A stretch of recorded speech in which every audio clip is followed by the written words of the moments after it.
Hello everyone. तो इस video में हम लोग बात करेंगे पैलियोबोटनी।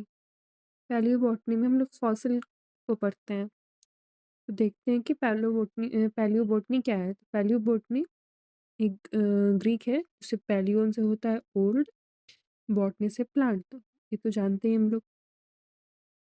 बोटनी की वह ब्रांच जो फॉसिल प्लांट की स्टडी करती है, इसे हम पास्ट का बोटनी कहते हैं। या इसके जो फादर हैं, Indian father of Indian palaeobotany Birbal Sahni है। इसमें फर्स्ट नंबर में हम लोग देखेंगे फॉसिल एंड फॉसिलाइजेशन क्या है। What is fossil?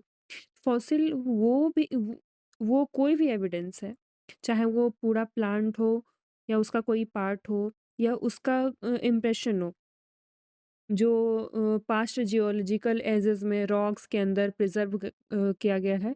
अर्नोल्ड 1947 के अनुसार fossil are the relics of things that lived in the past. मतलब वो ऐसे पार्ट्स जो कि अभी मतलब हम लोगों के पास वो नहीं है, पर कई हजारों साल पहले वो हुआ करता था। ठीक है। तो फिर इसमें हम लोग देखते हैं कि यहाँ पे सबसे कॉमन क्या है। तो, ये पढ़ लेते हैं टाइप्स ऑफ फॉसिल। फॉसिल के मतलब कितने टाइप्स हैं। नेचर में प्रिजर्वेशन कैसे हुआ, इस बेसिस पर फॉसिल के कई तरह होते हैं। कंप्रिहेंशन फॉसिल, दबाव वाले फॉसिल। मोस्ट कॉमन, ये सबसे कम आम फॉसिल है फॉर्मेशन।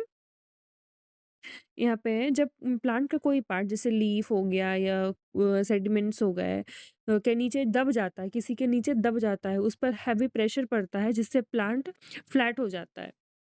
इसका फीचर क्या है? ओरिजिनल ऑर्गेनिक मैटर एक पत्ती कार्बन फिल्म के रूप में बसता है। इससे हम प्लांट के एक्सटर्नल मॉर्फोलॉजी बहुत अच्छे से स्टडी कर सकते हैं, पर इंटरनल एनाटॉमी नहीं दिखती। For example, leaves of ferns found in coal mines. Coal mines हम लोग जानते हैं क्या होता है। तो उसमें अगर कुछ पाया जाता है कोई प्रकार फॉसिल का, तो वो जो धँस जाता है ना, उसका इम्प्रेशन भी हम लोग आगे पढ़ेंगे। इम्प्रेशन पड़ जाता है जिससे वो धँस जाता है। पेट्रीफैक्शन क्या होता है? फिर बेस्ट फॉर एनाटॉमी, ये स्टडी के लिए सबसे बेस्ट फॉसिल है। फॉर्मेशन, इसमें प्लांट टिश्यू का organic matter molecules by molecules minerals, for example silica, calcium carbonate, pyrite से रिप्लेस हो जाता है। प्लांट पत्थर बन जाता है। हम लोग देखते हैं जब पत्थर जैसे कि हम लोग हिल पे भी अगर जाते हैं, कोई आपको वैसा पत्थर दिखेगा जो कि लगेगा कि प्लांट है, जो कि लगेगा पत्थर है, बट एक्चुअल में वो प्लांट रहा है, अब पत्थर बन चुका है वो। ठीक है। सो इसमें देखते हैं फीचर। इसमें cellular details, cell wall, stomata, internal tissue perfectly preserve रहते हैं। हम इसका सेक्शन काट कर माइक्रोस्कोप में देख सकते हैं। For example coal balls, sectioning काट सकते हैं एलएस या टीएस उसका, फिर देख सकते हैं। इम्प्रेशन फॉसिल, यहीं पे इम्प्रेशन फॉसिल आ गया। इसका नेगेटिव प्रिंट क्या है? ये सिर्फ मिट्टी पर प्लांट की छाप प्रिंट होती है। हाँ, प्रिंट तो गीली चीज़ों पे ही होगी, या ऐसे भी चीज़ पे हो जाता है जब ज़्यादा दबाव पड़ता है तो। नो ऑर्गेनिक मैटर, इसमें प्लांट का कोई भी ओरिजिनल मटेरियल कार्बन नहीं बचता, बस शेप दिखता है। मतलब बस उसमें शेप पता चलता है कि किस प्रकार का प्लांट यहाँ पे रहा होगा। कंपैरिजन, जैसे गीली मिट्टी पर पैर का निशान, समझ गए हैं कि किस चीज़ के बारे में बात हो रही है। कार्ड्स एंड मोल्ड, अगर कोई plant part for example stem हो गया, मिट्टी में दब जाए और बाद में सड़कर गायब हो जाए, तो वहाँ एक खोखली जगह बन जाती है। इस खोखली जगह को मोल्ड कहते हैं। ठीक है। हम लोग मोल्ड लाते भी हैं घर में, कुछ अगर बनाने का रहता है तो मोल्ड का यूज़ करते हैं उसका शेप देने के लिए। तो यहाँ उसकी ही बात हो रही है, उसी टाइप का बन जाता है।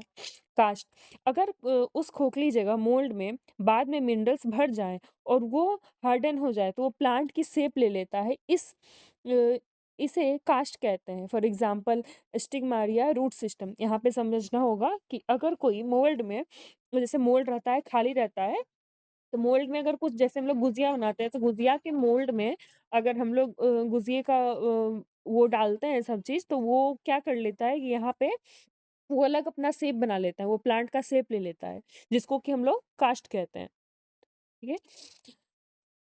कंपैक्शन, इसमें plant part seed, fruits, cuticle, chemical pressure से कंप्रेस होते हैं, पर हार्ड रॉक नहीं बनते।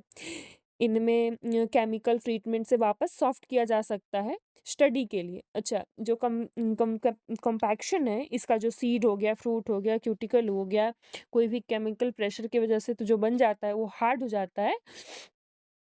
अगर हार्ड नहीं बनता तो उसको केमिकल ट्रीटमेंट से उसको वापस सॉफ्ट किया जा सकता है, जो कि पढ़ने में हम लोग को स्टडी करने में ईज़ी रहे। Amber, fossil resin, ancient gymnosperm conifers से निकला हुआ रेज़िन गोंद जब हार्डन हो जाता है, तो उसे एम्बर कहते हैं। इसके अंदर इंसेक्ट या फंगल स्पोर्स परफेक्ट कंडीशन में मिलते हैं। जिम्नोस्पर्म में जान रहे हैं हम लोग कि कॉनिफर्स आता है, रेज़िन आता है, जो कि हमारे इकोनॉमिक्स इम्पोर्टेंस में मतलब इकोनॉमिक इम्पोर्टेंट है इसका। यहाँ पे देखिए इम्प्रेशन दिया गया है, ऐसा इम्प्रेशन बन चुका है यहाँ पे कॉम्प्रेशन है, यहाँ पे पेट्रीफैक्शन है, यहाँ पे कास्ट एंड मोल्ड, मोल्ड देख रहे हैं ये, मोल्ड ले लिया है। फिर यहाँ पे पढ़ेंगे। अब देखते हैं कि फॉसिलाइजेशन क्या होता है, प्रोसेस क्या होता है। फॉसिल बनने की प्रक्रिया, फॉसिल बनने की प्रोसेस को टैफोनॉमी कहते हैं। जो फॉसिल बनता है उस इस प्रोसेस को क्या बोलते हैं? टैफोनॉमी। हर प्लांट फॉसिल नहीं बनता, इसके लिए स्पेशल कंडीशन चाहिए। 1 नंबर है ब्रूडियल, मतलब दबना। प्लांट मरने के बाद तुरंत सेडिमेंट, मिट्टी या कीचड़ में जाना चाहिए, ताकि बैक्टीरिया और ऑक्सीजन उसे सड़ा ना दे। इनफिल्ट्रेशन, रिसना, पेट्रीफैक्शन में जमीन का पानी जिसमें मिनरल्स जैसे सिलिका हो गया, लाइम हो गया, घुले होते हैं, वो प्लांट सेल के अंदर रिसता है। थर्ड क्या हो गया? रिप्लेसमेंट, धीरे धीरे ऑर्गेनिक मैटर मिनरल से रिप्लेस हो जाता है। कंप्रेशन, ऊपर से लेयर बाय लेयर मिट्टी जमने में प्रेशर बढ़ता है, जो प्लांट को कंप्रेस करके रॉक बनाता है। तो अभी हम लोग इतना ही पढ़ेंगे, फिर आगे देखते हैं nomenclature of fossil. Okay, thank you.